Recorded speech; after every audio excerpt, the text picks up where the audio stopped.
Yan mga legs, mayroon tayo rito Kimco AK na 575 ba yan, no? Brand niya, naka-plastic pa. Ano ba, Odapat?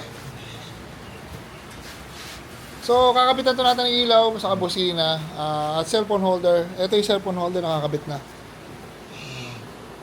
Nakabolt yan dito sa neck. Yung neck niyan, may tunog yun na. Tapos yung loob ng neck niya, yung leg, is metal, kaya matibay yan. Tapos hindi matatakpan yung power button kasi nakaangat siya.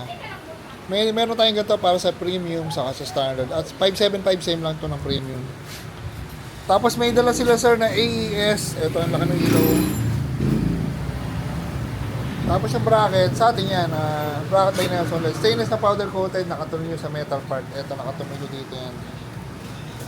Tapos pababa may flat bar papunta sa main bracket. At lalagyan pa natin ito ng X1 GT. Saka first time namin maglagay ng Bosch Europa sa mga AK na premium sa 575, parehas lang. Ito nakamount na, pabubusinahin natin. Yung ginawa natin sa busina, gumagana yung stock horn saka Bosch Europa. Dapat PIA lang gusto ni Sir Europa, so trinay, kumasya naman. Saan nakalagay yung sapat? Mamaya, wag natin sabihin pala, basta nakamount yan with, tumutunog yata nakamount yan with stainless bracket ng Europa para matibay. So, pre-play naman, walang sayad. Pwede po kayo sa video, sir. Ako lang. Si Airpad na, bawas. Sir, pakita natin si Sir, yung owner. Sir, ano po ba name ni Sir? Ken po. Saan mo nalaman po yung shop namin, Sir? Sa Facebook lang po. Nakita lang, Sir. Alam ko lang ang taga saan, Sir. Ito, Barangay Ginebra. Taga-Ginebra ka, Sir. Mga 1 week pa lang po yung motor na yan. Yung motor pala, 1 week pa lang. So, nakita mo lang po sa Facebook ang post namin, Sir. Po? Nakita mo lang sa Facebook, Sir. Yes po, nakita ko lang po sa Facebook. Pwede Ayan. recommend lang din po Ayun. sa group ng Kimco 575. Ayun, baka may shoutout ka, Sir. Ano po, sa pamilya ko, sa anak ko, and sa lahat ng angkan namin. Ayun, sige, Sir. Thank you, Sir. So, ayan, tinatapos pa natin to. Kakapitan na ng X1 GT, tapos sasarado na yung kaha. Okay na tayo rito. Tapos yung wiring yan, no cutting, no splicing, no electrical tape. Ganun tayo mag-wiring dito. Tapos yung mga ginagamit natin bracket, stainless na powder coated para matibay.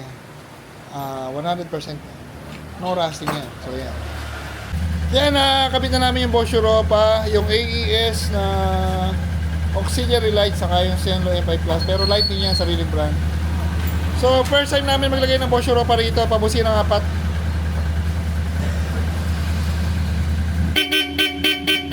Ano, solid, no? Ang dami nag-inquire sa amin yan kung gusto nila magpalagay ng Bosch Europa, tinatanggihan talaga namin. Pero ngayon pwede na, kasya na kung meron kayong AK Premium or 575, pwede na natin lagyan yan. Tapos test natin yung ilaw. Ginawa natin sa ilaw rito, yung 3-way na to, on-off lang yan. Ang function yan, on-off, hindi siya high and low. Same lang, taas baba. Tapos dito na kayo mag-high. Pag naka-on, so pag madilim naman naka-on, dito na kayo mag-high and low. Ano yung Ghibli? AES? AES pala yun. Ano mapatayin to? Long press? Ganun talaga siya. Hindi, patay mo na yan. Pero nanginaan siya. Patay mo nga. Yung ano lang, MBL lang. Patay mo yung AES. Hindi, lalakas din yun. Pag pinatay ko. So yan. Bali, dim na lang siya. Yung AES, sinabay na natin sa passing saka sa headlight. Tapos ito yung MBL, may passing. Tapos ito pa, item natin para sa AK Premium saka standard at 575 cellphone holder. Ayan. Hindi siya natatakpan yung power. Ganda pa ng panel ito, colorful. Naka-traction control.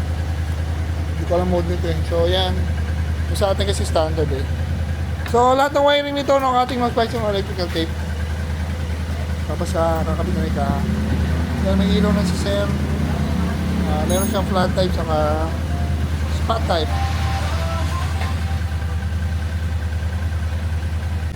Yan, ito na yung Kimco AK na premium na 575. Demo na natin, last demo na to. Ginabi na kami. Mahirap talaga kabitan. Kasi nga, first time kinabitan ng Bosch Europa. Pinilit na maikabit pero nakakabit niya na maayos sa bracket ng stainless. Ito yung ilaw ni Sir, AES na liwanag oh. Ilaw mo lang, steady mo lang. Ganda oh, naka-yellow cap pero pag tinanggal nyo yan, white yan. Tapos tinagyan pa ng 100 watts. Tapos yung busina, gumagana yung stock horn, saka Bosch Europa pa busina, pogi.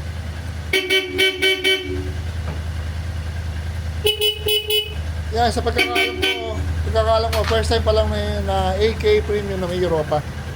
Tapos ito yung cellphone holder. Kailangan ko lang ha. Ayan. So, kung napipindot yung start button, ito. Napipindot pa rin. So, kaya pa rin kasi meron siyang clearance dito. May gap siya dito. Tapos yung ginawa namin dito, no, cutting nose spice yung electrical tape, dala tayo rito mga LEDs. AK Premium 575 with AES, Zenlo M5 Plus, Bosch Europa with selector, and ano ba? Cellphone holder. Yan, thank you. Yan, lalabas ni Sir Ken. Yan o. Pogi ng ano, isa to sa Maxi Scoot na gusto ko yung mga AK. Masarap gamitin, lakas ng torque. Napailamin ni Sir. Pero pag may kasalubong to, bulag eh. Yung GR nga Sir, gusto kong makita yung GR gano'ng kaliwanag. Kaya yung AA, lako Sir, kaliwanag. Nagagalit yung masalubong talaga. Pwede ba sa akin? Lang sa akin. Yun o. Lang sa akin lang. Sakto yung yung kasing yung MDL, may cut yung ilaw niya. So kung hanggang saan lang talaga yung ibabaw niya, dun lang. Pero yung AES, ayun o, nato yung hanggang poste.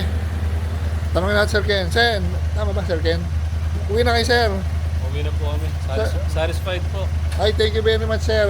Sa matyagang paghintay. Maghapon sila Sir dito. Sobra. Pero nasunod na ba yung mga gusto ni Sir? Yes sir, all goods po. All goods. Ayun, all goods. Thank you, thank you. Sir, thank you Sir. Ingat po, ingat.